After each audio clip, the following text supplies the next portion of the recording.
कुमारी चौहान हिंदी के छायावादी कवित्री हैं। यह कविता सुभद्रा जी मुकुल संकलन से ली हैं। सुभद्रा कुमारी चौहान ये शोक गीत उनका दूसरा है। पहला निराला रोज स्मृति है और यह सुभद्रा कुमारी चौहान का दूसरा शोक गीत है, जो पुत्र के असामयिक निधन के बाद कवित्री माँ के द्वारा लिखी गई है। अब मैं पुत्र वियोग गुनगुनाऊंगी। आज दिशाएं भी हंसती हैं, उल्लास विश्व पर छाया, मेरा खोया हुआ खिलौना अब तक मेरे पास न आया। शीत न लग जाए इस भय से, नहीं गोद में जिसे उतारा, छोड़ काम दौड़ कर आई, माँ कह कर जिसे समय पुकारा, थपकी दे दे जिसे सुलाया, जिसके लिए लोरियां गाई, जिसके मुख पर जरा मलिनता रेखा में रात बिताई, जिसके लिए भूल अपनापन पत्थर को भी रंग बनाया।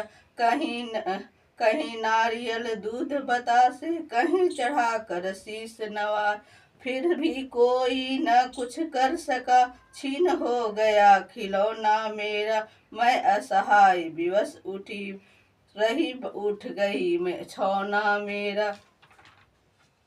तड़प रहे हैं विकल प्राण से, मुझको पल भर शांति नहीं, वह खोया धन पा न सकूंगी, इसमें कुछ भी भ्रांति नहीं, फिर भी रोता ही रहता, नहीं मानता मन मेरा, बड़ा जटिल नीरस लगता है, सूना सूना जीवन मेरा।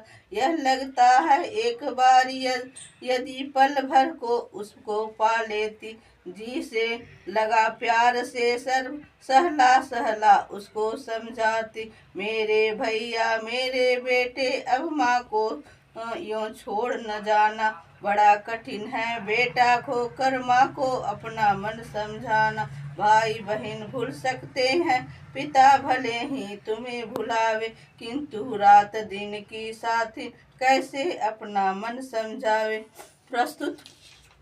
प्रस्तुत कविता में सुभद्रा कुमारी चौहान माँ बनकर कहती हैं कि मैं पुत्र शोक में इतना विह्वल हूँ, इतना मैं विकल हूँ कि आज दिशाएं भी मुझ पर हंसती है। यह विश्व जो है वह उल्लास मना रहा है, लेकिन मेरा खोया हो खिलौना अब तक मेरे पास नहीं आया है। शीत न लग जाए इस भय से, नहीं गोद में जिसे उतारा, छोड़ काम दौड़ कर आई, माँ कहकर जिस समय पुकारा। माँ कहती है कि मेरे बच्चे को शीत न लग जाए, इस भय से मैं उसे गोद में उठा लेती हूँ और काम छोड़ छोड़ के उसे जब उसने माँ को पुकारा कि माँ आ जाओ, मैं दौड़ कर उसके साथ पास भाग जाती हूँ, थपकी दे देकर उसको सुलाती हूँ और उसके लिए लोरियां गाती हूँ। जिसके मुख पर नारियल दूध बतासे, कहीं चढ़ाकर शीश नवाया। माँ कहती है कि जब वह बीमार पड़ता था तो मैं अपना शुद्धि भी भूल जाती थी और उसके लिए मैं देवताओं पर पत्थर पर भी मतलब फूल चढ़ाती थी, देवताओं पर फूल चढ़ाती थी, कहीं नारियल चढ़ाती थी, कहीं दूध चढ़ाती थी और कहीं उनके लिए प्रार्थना करती थी शीश नवा कर कि मेरा पुत्र अच्छा हो जाए। फिर भी कोई कुछ न कर सका, छीन हो गया खिलौना मेरा। मैं असहाय विवश बैठी रही, उठ गया छौना मेरा। यहाँ छौना का अर्थ उनका पुत्र शिष्य, उनका पुत्र जो है छोटा सा पुत्र, उसके लिए कहा गया है। कवित्री कहती है कि इतना देवी देवता करने के बाद भी कोई कुछ नहीं कर पाया और मैं असहाय विवश बैठी रह गई और मेरा पुत्र चला गया। तड़प रहे विकल प्राण में, मुझको पल भी शांति नहीं, वह खोया धन पा न सकूंगी, इसमें कुछ भी भ्रांति नहीं।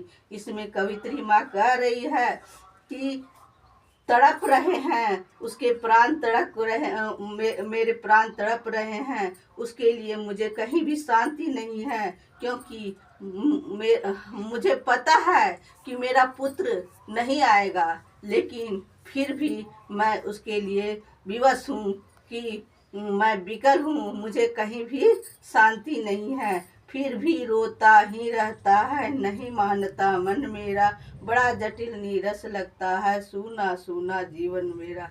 कवित्री माँ कहती है कि मेरा मन रोता रहता है और बहुत ही नीरस लगता है मुझे, अपना जीवन पूरा खालीपन लगता है उसके बिना, मैं उसके बिना रह नहीं पाऊंगी। यह लगता है एक बार यदि पल भर भी को भी पा जाती, जी से लगा प्यार से सर सहला सहला उसको समझाती। कहती है कवित्री कि मुझे लगता है कि काश वह कभी मेरे पास आ जाता तो मैं उसको प्यार करती और उसको सर को सहला सहला कर उसको समझाती, मेरे भैया मेरे बेटे अब माँ को यूँ छोड़ न जाना, बड़ा कठिन है बेटा खोकर माँ को अपना मन समझाना। मैं कहती कि हे मेरे भैया ओ मेरे बेटे, मुझे छोड़कर मत जाना, बहुत कठिन है तुम्हें खोकर यह जीवन बिताना। भाई बहन भूल सकते हैं, पिता भले ही तुम्हें भुलावे, किंतु रात दिन की साथिन माँ कैसे अपना मन समझावे। यहाँ कवित्री माँ कहती है कि भाई बहन तुम्हें भुला सकते हैं, पिता भी हो सकता है कि तुम्हें भुला दे, लेकिन जो दिन रात तुम्हारी सेवा की, तुम्हें गोद में उठाया, तुम्हें पाला पोसा, मैं दिन रात की साथिन, मैं तुम्हें कैसे भुला सकती हूँ, मैं अपने मन को कैसे समझा सकती हूँ। ओ मेरे पुत्र मेरे लौट आओ। इस तरह कवित्री अपनी पुत्र के शोक में इतना विह्वल है कि वह अपने आप को समझा नहीं पा रही है। धन्यवाद।